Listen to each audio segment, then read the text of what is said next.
aussi le charismatique. Merci à toi Thierry François et à tous les téléspectateurs, les web spectateurs. Bienvenue aussi le charismatique. Merci à toi Thierry François et à tous les téléspectateurs, les web spectateurs. Bref, tout le monde qui regarde l'émission, salut à vous. D'accord. Bien sûr, aussi le charismatique. Il faut dire que ton nom c'est toute une philosophie. Non, tu as compris le truc en fait, parce que Moustique charismatique, au-delà d'être un pseudo artistique, c'est une philosophie. Oui. Une philosophie qui signifie Moustique, qui regroupe tout ce qui est petit, moyen. Donc si tu es un callboxer, tu as un Bindi Capital, c'est ça ton Moustique. Charismatique, c'est l'impact. Donc Moustique charismatique, avec des petits moyens, on fait des choses qui impactent. Donc un Bindi callboxer avec un Bindi Capital peut devenir un grand propriétaire immobilier, avec la chakarisation de la vision qu'il a. Donc c'est ça en fait l'esprit Moustique charismatique. Avec des petits moyens, on fait des choses qui impactent. Avec le petit talent que j'avais, avec les armes que j'avais, notamment la passion et l'amour pour l'art que j'avais depuis le départ, depuis le berceau, j'ai réussi à me construire une place de choix sur le vaste village artistique qui regorge tellement de têtes dures. Et désormais, quand même, on peut me compter aussi un peu. Mais c'est ce que je veux savoir. Quel est l'élément déclencheur de cette philosophie-là et à quelle période on se situe? L'élément déclencheur, en fait, c'est l'envie de changer. Étant plus jeune au collège, au quartier, je trouvais que c'était rien que les grands frères qui avaient le droit de donner leur avis. Et alors, moi, en tant que petit frère, j'avais toujours l'impression que ce que les aînés faisaient était bien, mais avec ma touche à moi, je pouvais apporter une autre écriture, donner une autre vision, donner une autre orientation au game. Donc, la philosophie part de là. Quand j'étais plus jeune, avec mes camarades, mes amis, j'étais pas le mec qui avait le plus d'argent de poche, qui avait les plus grosses fringues. Donc, pour rester dans le groupe, il fallait trouver un truc spécial. Donc, le truc spécial que j'avais, c'était la bonne humeur. Donc, je pense que c'est tout ça qui constitue mon capital moustique et charismatique impacté à travers mon absence. Et la bonne humeur qui a commencé par le dessin? Ouais, dessin, peinture, danse, mannequinat. Oui, à l'école primaire déjà, je recevais des bastonnades tout le temps de la matière qui trouvaient que arracher les pages blanches de mon cahier de travaux pratiques pour faire des dessins, c'était une grosse lancée vers la débauche. Mais avec le temps, elle a fini par comprendre que c'était le métier qui m'appelait, l'art en général.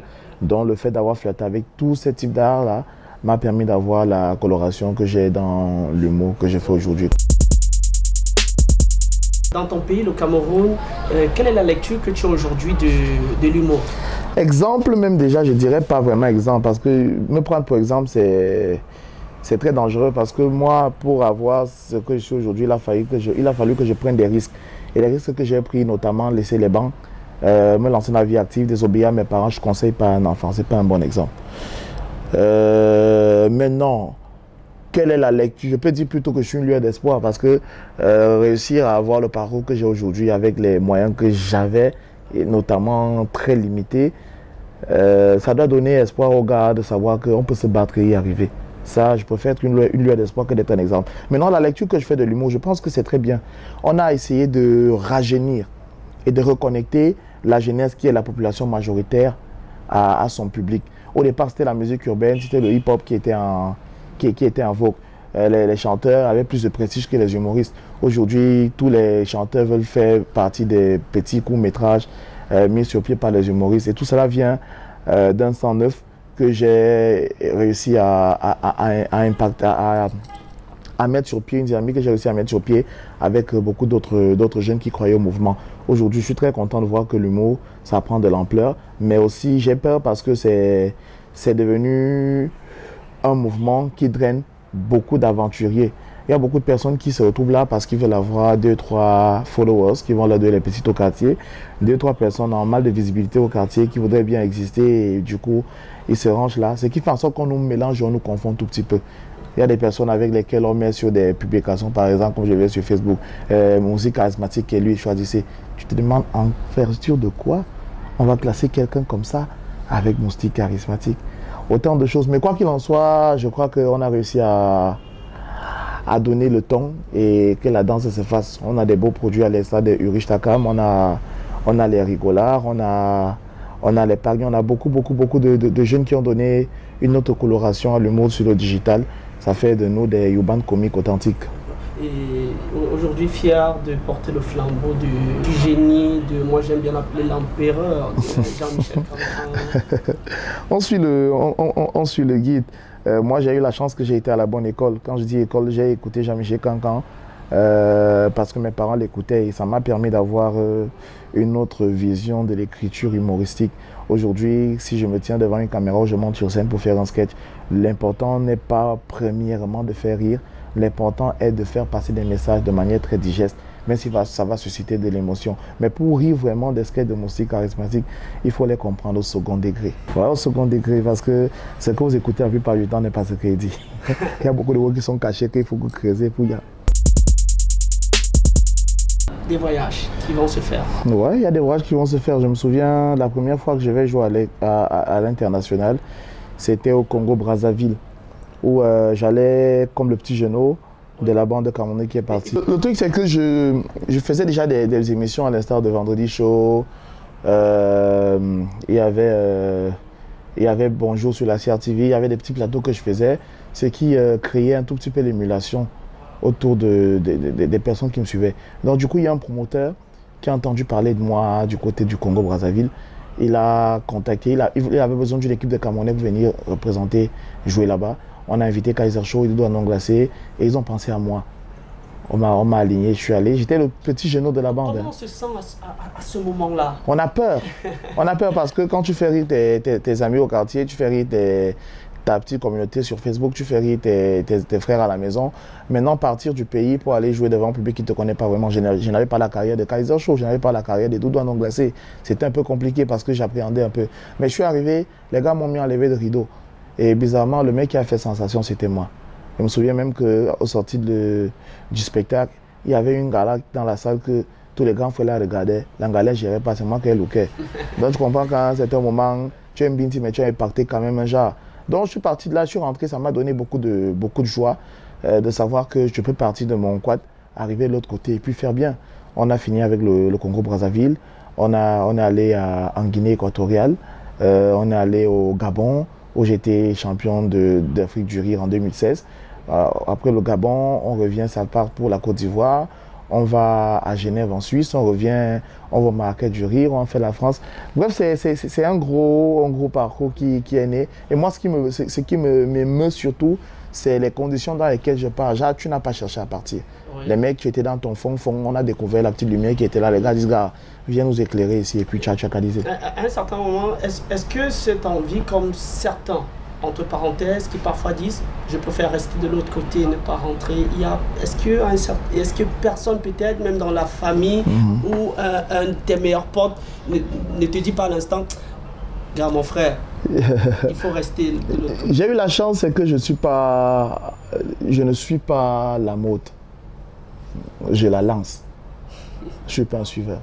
Je suis un meneur. Et la responsabilité en tant qu'artiste, en tant qu'aîné de tous ces cadets qui viennent, c'est pas aujourd'hui que ça a commencé. Moi, c'est depuis que j'ai commencé, j'ai voulu tirer la masse, tirer le groupe. Donc, aller rester de l'autre côté, c'est vrai. Beaucoup de gens m'ont dit, gars, c'est mieux que tu cales ici parce que là-bas, il n'y a pas d'avenir, ton métier est difficile et tout. Moi, j'ai toujours cru que je pouvais m'en sortir ici. La preuve, aujourd'hui, je suis là, je suis marié, père de famille, je vis de manière décente. En réalité, je n'ai plus faim. Je peux avoir tous les autres problèmes, pas les problèmes de manger et de boire. Mes enfants vont à l'école normalement, je suis allé donner une éducation décente. Tout ce que j'ai, c'est ici que j'ai bossé ça. Je n'ai pas forcément eu besoin de m'exiler ou d'aller fuir en bain et tout. C'est d'où je dis toujours, gars, c'est important de chercher à faire carrière. Et quand on veut faire carrière, on s'entoure. On s'entoure. Moustique charismatique, c'est moi qu'on voit à la télé, mais les gars ne savent pas que derrière Moustique charismatique, il y a toute une batterie. Je ne pense pas pour moi seul. Il y a des gars qui donnent la trajectoire, des gars qui encadrent le trajet, qui encadrent le parcours. Et aujourd'hui, je suis quand même fier de savoir que je peux le dire haut et fort. Moustique charismatique vit essentiellement de l'humour. Je suis un dealer de rire. Dealer de rire, ça c'est clair. Maintenant, dealer de rire qui se retrouve, on ne va pas passer sans parler du Marrakech. C'est costaud ça. C'est costaud le Marrakech du rire, c'est autant de choses. Il faut prendre toutes les opportunités qu'on nous donne pour s'exprimer comme les dernières. Je suis allé au Parlement du Rire, où j'ai joué devant Gorou Michel, Digbe Cravate et tous les autres. Moi, j'allais jouer là-bas, tranquille. Je suis allé m'amuser. Et la nature a bien voulu que je reçoive un mail. On me dit, bon voilà, monsieur Moussi Charismatique, est-ce que vous êtes disponible pour prester au Marrakech du Rire? Le Marrakech du Rire pour un humoriste francophone, c'est comme la Mecque pour un musulman, frère. On va au pèlerinage là-bas. Quand tu vas pour Marrakech du Rire, tu es pas... Man, c'est l'une des scènes les plus prestigieuses. En plus, tu vas jouer à côté de qui? Le célèbre Jamel Debbouze. J'ai marqué mon accord. Et puis, ce qu'ils ont retenu bizarrement, c'est le sketch qui me propulse au devant de la scène. J'avais déjà fait beaucoup de sketchs, mais le témoignage de Lucas, je peux dire que ça a été l'élément déclencheur qui a ouvert toutes les grosses lumières sur moi. C'est le sketch qu'ils ont retenu. Je suis allé avec fierté prendre le sketch qui est parti du fin fond d'une chambre bizarre. On écrivait sur des bouts de papier sale. Et puis on se retrouve au Marrakech du Rire avec tout le prestige que cela importe, en train de le jouer devant un public qui n'est pas camerounais. Donc du coup, pour ma part, ça me disait encore que oui. La rencontre avec Jamel dans les couloirs. La rencontre avec Jamel, pendant que tout le monde regardait Jamel avec les yeux qui brillent, il faisait des photos. Moi, j'ai fait une seule photo avec Jamel et cette photo, c'était au terme d'un échange. On faisait les répétitions, je regardais comment est-ce que le mec se déployait. J'ai compris qu'en fait, l'équipe que j'ai à Yaoundé n'est pas différente de l'équipe que Jamel a en France. On a la même philosophie. Alors je suis allé vers lui, je lui ai demandé c'est quoi la différence entre le Jamel qu'il est aujourd'hui et le Jamel qu'il était hier. Il m'a dit la différence entre les artistes, c'est la capacité de projection. Quand tu commences ta carrière, où tu veux arriver, ça dépend, ça définit l'énergie que tu vas mettre. Si tu as dit, bah voilà, je vais être artiste pour avoir des sous pour acheter un pain à ma maman, dès que tu achètes le pain, c'est fini pour toi, ton reste c'est cool. Si tu dis que je vais être artiste pour voyager, aller avoir la nationalité automatiquement, tu vas voyager, tu auras ta nationalité et puis ça s'arrête. Si tu veux être artiste à cette dimension, c'est la capacité de projection. Alors moi je me suis dit, Moussi Charismatique ne va pas rester juste je vais dire quoi, Moussi Charismatique ne va pas seulement briller, il va lui pour éclairer. Je ne vais pas briller pour... Je ne veux pas éblouir, j'ai envie de lui éclairer les sentiers pour que les autres viennent par la suite. Parce que quand quelqu'un vit sans laisser des enfants, il aurait vécu en vain. Donc il faudrait que des moustiques charismatiques m'arrivent et puis que ça donne. Donc c'est la vision que j'avais. Et aujourd'hui, je suis content de savoir qu'il y a beaucoup de belles choses qui sont en train de se dessiner. Quel est le pays qui t'aura marqué et où tu te dis à l'instant, il faut que je ramène ça également dans mon bled? Le pays qui m'a marqué, c'est la Côte d'Ivoire. Pourquoi la Côte d'Ivoire? La Côte d'Ivoire parce que j'ai vu une magie de la cohésion. Une magie de la cohésion, je m'explique. L'humour là-bas n'est pas juste un art, c'est une identité culturelle. Des comédie clubs naissent partout et les humoristes ont des grosses fédérations. Les mecs qui prennent le palais de la culture et puis lorsque quelqu'un programme sa date, tous les autres s'alignent, ils accompagnent. Ils communiquent. Je vois les sociétés publiques et parapubliques qui s'alignent derrière les artistes humoristes et leur donnent le respect qui va avec. Tu vas voir un humoriste qui te gagne une voiture de 15 millions, 20 millions, il n'a pas froid aux yeux. Il te prend un cachet de 5 millions, 7 millions, il n'a pas froid aux yeux. Tout le temps, il va en France, il va. Et aussi, la société respecte ça. C'est pas comme chez nous ici, où on regarde l'humoriste, généralement, on relègue l'art de l'humoriste au second plan. Je compte les artistes humoristes qu'on respecte véritablement. Parce qu'on va t'appeler, on va dire, on donne 2 millions à une chanteuse comme Lady Ponce, à qui je fais déjà un coucou. Et puis tu vas appeler un Moussi Charismatique à qui tu proposes 150 000. Il dit que mais tu viens seulement faire, non, tu fais seulement 5 minutes. Ça existe ça? Ben, ça existe. Mais malheureusement, à un certain moment, j'ai commencé à dire les choses telles que je les pensais. Et ça m'a valu beaucoup de boycott, de sorte que je ne dépende pas vraiment de quelqu'un. Les revenus actifs, c'est quand je monte sur scène. Les revenus passifs que je monte au pays à l'argent qui entre. Donc je ne stresse même pas. Si tu m'appelles avec le respect, donne-moi l'argent qu'il faut. Si tu trouves que je suis cher, pas de problème. Tout le monde ne joue pas au prêt-à-porter. Il y a des gens qui préfèrent la friperie. Et la friperie, c'est partout aussi. Donc il faut faire un choix. Si on veut faire respecter notre métier, on doit se respecter nous-mêmes. Là-bas, ça se respecte, c'est bien. Même si je pense sans mauvaise prétention et avec tout le respect que je leur dois, il n'y a pas plus de talent que chez nous. Mais le respect et le sérieux qu'ils mettent dans leur job, c'est beaucoup plus qu'ici. J'essaye de traîner ça du mieux que je peux. Je suis sûr que ça va arriver parce qu'on voit qu'il y a une très belle dynamique qui est mise sur pied. On a une très belle dynamique. On a le Valérine Dongo Comedy Club qui est là. Tu vois les humoristes qui passent là. Les mecs écrivent de mieux en mieux.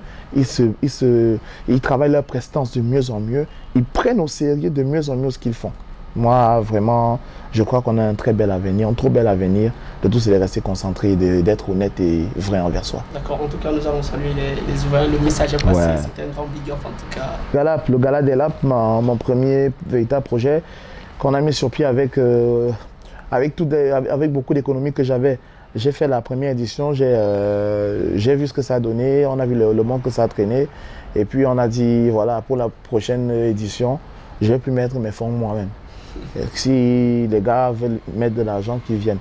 Parce que le showbiz, c'est deux entités. Le show qui nourrit les fans de biz, qui nourrit l'artiste. Si je dois prendre les dos qui vont me nourrir, mettre sur le biz, ça va être compliqué. Donc il faudrait qu'on s'entende. Il y a des sociétés, j'ai des partenaires, on est en train de bosser dessus pour mettre ça, pour réécrire, rééditer l'exploit. Quelque part, est-ce que toi aujourd'hui, tu portes quand même ce message aux gouvernants et à ceux qui ont la responsabilité?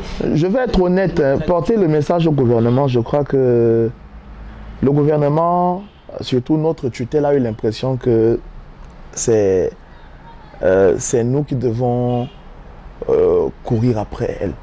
Le ministère de la Culture, je suis désolé, devrait normalement se rendre compte qu'il y a un problème de sécurité sociale que les artistes ont. Ce sont eux qui devraient se battre pour encadrer tout ça. Ce n'est pas nous qui allons courir vers eux. C'est pas nous qui allons courir vers eux. Ils ont un budget qu'ils ont de manière... ils ont un budget qu'ils ont pour gérer la culture. Alors on va pas tout le temps... Quand tu écris même une lettre au ministère pour dire que tu as besoin d'assistance, on te donne quoi? Gars, s'il peut travailler moins, mais 500, mais 1 million, il met sur mon business, mieux il travaille, ça il met. Il va aller voir pourquoi. Il y a que les affaires de droit d'auteur, on touche quoi? C'est eux qui sont censés encadrer ça. Moi, pour ma part, ils s'en sortent bien dans leur couloir, qui restent là-bas. Moi, je me souviens, je partais en Suisse, à Genève, on m'a demandé une lettre de mon ministère de tutelle, une autorisation de sortie. J'ai marché pendant une semaine au ministère pour qu'on me signe cette lettre-là. Ben, finalement, j'ai réussi à avoir mon visa parce que le consul m'a vu à un événement, j'ai présenté les trophées franco du cinéma qui est passé sur TV5. Le consul m'a vu, il m'a reconnu et il a compris que le travail que je faisais était sérieux. Mon ministère n'a pas pu me donner la lettre. Moi, je suis découragé. Mais quand ils ont un événement, non, venez, ministère de la Jeunesse, non, on a besoin des jeunes pour parler aux autres et tout, c'est n'importe quoi, je le dis. Il y a beaucoup de jeunes qui se débrouillent à faire bien ce qu'ils font. Tout ce qu'on attend, c'est pas qu'on nous donne l'argent, au moins qu'on reconnaisse. J'ai fait un sketch, lettre du soldat inconnu, où je parle de la crise anglophone et tout le reste. Pendant le dialogue national, mon ministère de tutelle, même la lettre me dit, chers compatriotes, nous voyons ce que vous faites. Toutes nos félicitations, bravo, parce que à travers votre art, vous éveillez où? Ils sont aveugles à ce qu'on fait, ils sont sourds à ce qu'on fait, donc du coup, ils continuent à choper leur dos. C'est que bien, c'est que les remaniements, c'est tout le temps. La famille, tu sais, le travail qu'on fait, c'est un travail qui est tellement ingrat. Les personnes qui applaudissent, qui rient, qui sont fans de nous, sont fans de ce qu'on leur donne. Quand tu montes sur scène, si tu ne fais pas rire, ils t'insultent. Ils n'ont pas besoin de savoir si tu as mangé chez toi, si tu as bien dormi, si tu es en santé, ils n'ont rien à foutre. Tout ce qu'ils veulent, c'est ce que tu leur donnes. Par contre, ta famille, elle se soucie de toi. Si tu sors de la maison, tu n'as pas le sourire, elle s'inquiète. Est-ce que tu reviendras? Est-ce que ça se passe bien? Donc, il faut savoir faire la part des choses. La plupart du temps, plus on monte, moins on voit les gens du bas. Et les gens du bas, c'est la base, c'est la famille. Il ne faut pas rigoler avec. Mes enfants, je suis très peu là, je voyage beaucoup pour aller travailler, mais on a réussi à garder ce lien-là. On est tout le temps au téléphone. Quand on est là, on profite à fond et tout. La famille, je ne joue pas avec. Tu veux insulter mon style charismatique? Oui. Insulter Tang Yobin Martial, je ne te permets pas. Parce que Tang Yobin Martial, c'est l'enfant des familles des gens. Tu viens mal, tu as trouvé quelqu'un debout, on va gérer. Mais il y a également une ville qui restera marquée dans l'histoire de mon style charismatique. Ouais. Si je disais Ezeka. Ah, Ezeka, c'est la ville qui m'a permis de rencontrer l'un des plus beaux talismans de bonheur que j'ai, c'est mon épouse. Voilà. J'étais allé pour un festival et puis je suis tombé sur cette femme-là qui jusqu'aujourd'hui reste la véritable locomotive qui gère l'homme que je suis aujourd'hui. Ça s'applaudit quand même. Ces témoignages-là. Nous courons la plupart du temps à la recherche de notre pain quotidien, qu'on oublie généralement le devoir citoyen que nous avons. Être artiste, c'est être la voix des sans-voix. C'est vrai que du mieux que je peux, je parle pour les autres. Mais je me suis rendu compte, j'étais sur le plateau de Nous chez vous, et puis on a évoqué une thématique concernant le viol. Et en tant que présentateur, je recevais des messages qui me fendaient. Je me suis dit, mais mon Dieu, j'en parle souvent, mais de manière très passagère. C'est un véritable problème, c'est un véritable danger. Et puis j'ai mis une publication sur mon Facebook, je voulais voir les réactions. J'ai dit, avez-vous déjà été violé? Mon Dieu, j'ai vu la déferlante de commentaires. Les gens étaient tellement choqués. J'ai dit, ah, ça veut dire que les gens sont au courant, mais ils n'en parlent pas. Alors j'ai fait une autre publication, j'ai lancé un appel à témoignage. Ce que mon équipe a reçu comme témoignage était effroyable. Mais quelque chose m'a fait plaisir, c'est qu'à chaque fois que quelqu'un faisait son témoignage de manière anonyme, il disait, aujourd'hui je suis fier d'avoir en parlé. Il n'en avait jamais parlé, ça m'a libéré. Donc je me sens libre. Donc les gens avaient envie de parler. Et je me suis rapproché des professionnels qui m'ont dit, la première méthode de thérapie, c'est le témoignage. Alors j'ai lancé des témoignages, les gens ont témoigné. Ça a permis aux uns aux autres de comprendre que c'était une thématique qui était vraiment là, même si on faisait semblant de ne pas la voir. Et il y a toute une chaîne qui est mise sur pied. D'ici peu, vous aurez plus d'informations dessus. On a des professionnels, des bénévoles qui sont en train de se constituer pour que ce ne soit pas seulement resté sur Facebook. On a tout un ensemble d'actions qui vont être menées. Et voilà, si j'ai pu apporter ça comme contribution, pour moi, je suis heureux. D'accord. Être la voix des sans-voix, c'est également cette implication sur les sujets qui touchent directement la société à travers tes différents personnages. Et nous avons également vu cet engagement quand on a dans la famille deux enseignants. Ouais. Qui est enseignante, on a... oui, maman enseignante, ma petite sœur enseignante aussi. Et avec toutes les réalités, c'est dur. C'est difficile. C'est difficile parce que nous sommes dans une société où on a relégué au second plan les valoirs. On a mis au premier plan les avoirs. On respecte les gens pour ce qu'ils ont et non pour ce qu'ils sont. Et c'est un peu triste de savoir que des personnes qui sont censées se battre, faire leur travail pour que les uns et les autres rentrent dans leurs droits, se comportent comme des personnes sans cœur. Nous savons très bien que les enseignants, les gens magouillent même pour rester enseignants en ville. Par contre, il y en a qui vont enseigner en zone retirée par amour pour leur profession. Maintenant, ils se retrouvent là sans salaire, sans avancement et tout, c'est vraiment triste. Et quand ils commencent à pleurer, les gens font la sourde oreille. Moi, je n'ai pas mené le combat pour ma mère ou pour ma soeur. C'est en reconnaissance parce que tout ce que je sais aujourd'hui, c'est parce que j'ai été enseigné. De manière directe ou indirecte, j'ai été enseigné. Et je crois que tout le monde, nous sommes dans un état de droit. Tout le monde doit avoir ce qu'il est dû. Ce qui lui est dû autant pour moi. Tout le monde doit avoir ce qui lui est dû. Ça, c'est pas normal. Moustique, le charismatique, on salue encore tous les abonnés parce qu'ils sont très nombreux. Ouais. Ça fait monter, ça fait du bien. Et Moustique, le charismatique, plusieurs personnages. Nous, ça nous fait toujours du bien quand tu cites tous ces personnages-là. On a Malo. C'est je suis en train de gérer mes ouais dans le système, vous en train de m'embrouiller, chacalisé. On est son babacus. Je suis en train de faire mes choses.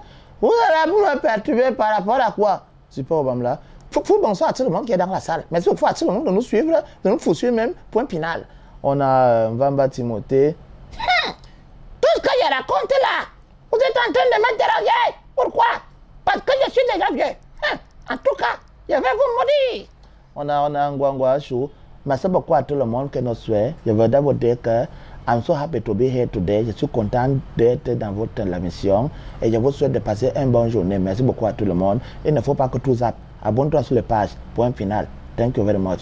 Il y a beaucoup de personnages quand même. Il y en a qui ne sont même pas encore sortis, mais ça arrive. mais est-ce qu'à un certain moment, on a une scène ou encore un personnage? Il faut éviter de se laisser guider par la masse. Parce que le public, en fait, c'est un public qui... C'est les personnes qui sont éternellement insatisfaits. Si tu leur donnes ce qu'ils veulent exactement quand ils le veulent, tu te retrouves en train d'être prisonnier de quelque chose. Alors, je pense qu'il faudrait que tu saches où tu vas aller, que tu traces ton chemin et puis que les gars qui te yamou t'accompagnent. Si tu veux suivre l'amour, là, que dès qu'ils voient que c'est le solar qui chauffe, ils veulent que tu le fasses tout le temps, tout le temps, tout le temps. C'est les mêmes personnes qui vont te dire que, gars, ton truc là est à chaque jour, chaque jour, chaque jour. Non. Tu leur donnes quand tu veux, comme tu veux. C'est lui qui veut prendre des plans, celui qui veut pas, il laisse. Voilà. Quel est le message aujourd'hui pour tous ceux-là qui te regardent? Bah, un message. Vous savez, le changement, c'est un ensemble. Quand on parle d'ensemble, c'est un engrenage, un système. Chacun à son niveau joue un rôle. N'attendons pas toujours que les autres viennent faire pour nous. Il faudrait que nous prenions des initiatives. On a la jeunesse qui est la population majoritaire, mais qui tend à ne pas connaître la puissance qu'elle a. Quand on a une force et qu'on ne la maîtrise pas, elle nous détruit. On a déjà du mal à se faire accepter en tant que jeune. Maintenant, si on passe le temps à se combattre, honnêtement, on va mourir tous comme des cons et personne ne va évoluer. Donc, savoir respecter la valeur de l'autre ne vous enlève en rien la valeur que vous avez. Savoir donner les mains à quelqu'un vous dépasse, ça ne vous tue pas. La jalousie, le complexe, l'envie, le congossa, c'est des poisons qui forment les sorciers. Laissez ça. Valorisez vos icônes et vos icônes feront de vous des véritables fiertés. Si tu as un rêve, bats-toi pour le réaliser. Il ne faut pas attendre que quelqu'un te tende la main. Parce qu'on est né seul. On vit seul, on finit par mourir seul. Le secret a une place. La mort n'a pas le Bluetooth. Donc si tu crois en toi, lève-toi, bats-toi et win. Personne n'est venu accompagner les autres. Tchakalisé.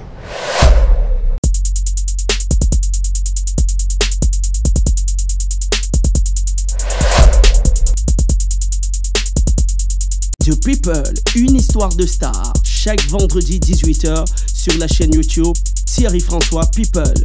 Faites sonner la cloche de notification et abonnez-vous.